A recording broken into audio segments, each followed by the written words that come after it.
two things today. Two things. Number one, Blizzard was very kind to me when I visited them recently. I'll tell you in a minute why I'm telling you this, okay? I'll explain myself. But while I was there, they handed me a stack of cards, and they said, hey, thanks for coming out here and doing this thing for us. This is when I went out and did the interview with Metzen.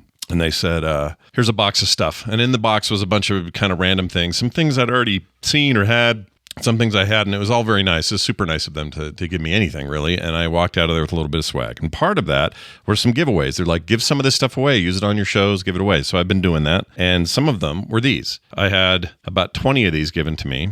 And you're like, what are these? They say BlizzCon on them.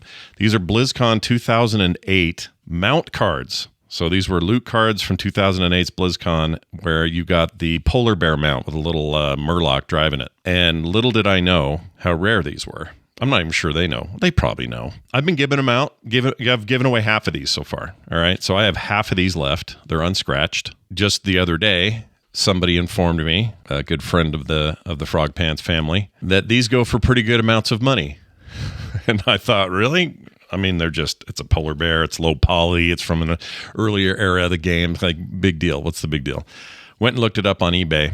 Sure enough, these go for close to $300 a pop per card. Now, you might say to yourself, Scott, you're holding like $3,000 plus in your hand right there. You've given away about another $3,000. You had about $6,500, $7,000 worth of cards in your hand at one point. Why don't you just go eBay those and, have a little bit of a windfall in the first month of the new year? And my answer to that is nope. They were handed to me in good faith, and I will give these away in good faith, as I already have been trying to do. I don't want to be a scalper. I don't want to betray that trust anyway. I would never do that. But the reason I'm telling you about it, this isn't me on here virtue signaling.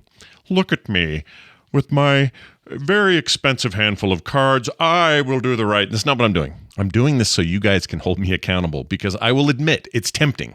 So now there's a video in the public eye. It's out there. It's public record. It's in the cloud. I can't do anything about it. It's a great reminder to me that these are for people, not for me. All right? Enough of that. Finally, one little thing. I have one of them as a bookmark right now, but I want to share something with you.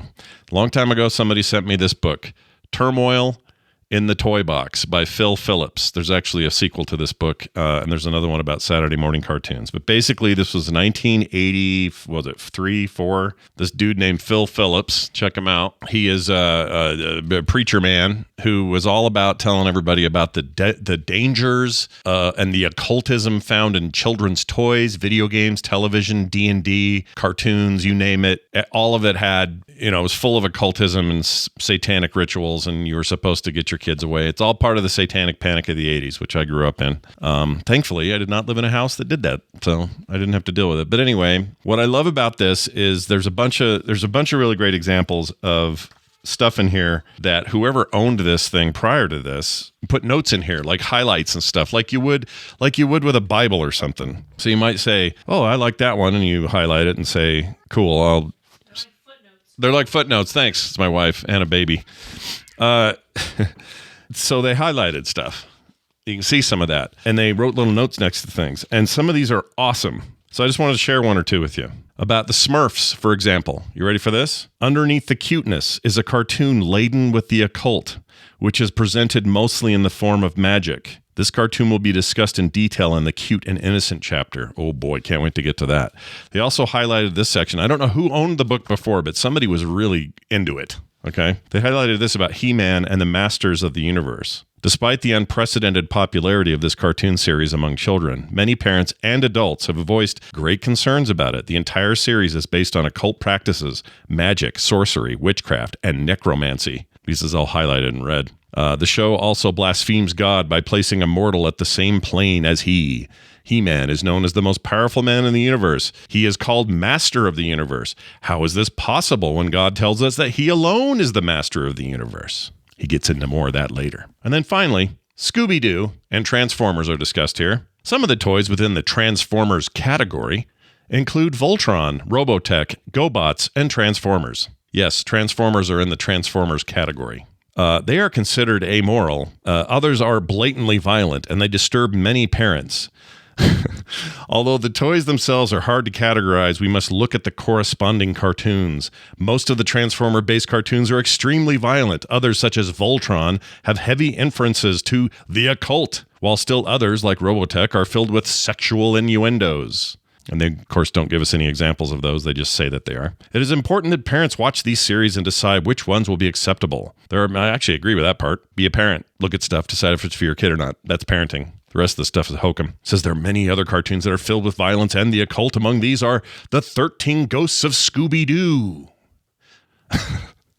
Speed Racer, Tarzan, Spider-Man, and G.I. Joe. All of these should be considered unsuitable for children of any age. Anyway, this book is awesome. It's great. It's a fun read. I'll try to find the one at the entry where it tries to say that it's in the D&D section, and they're talking about how having a city with people in it and NPCs you talk to and all that sort of thing.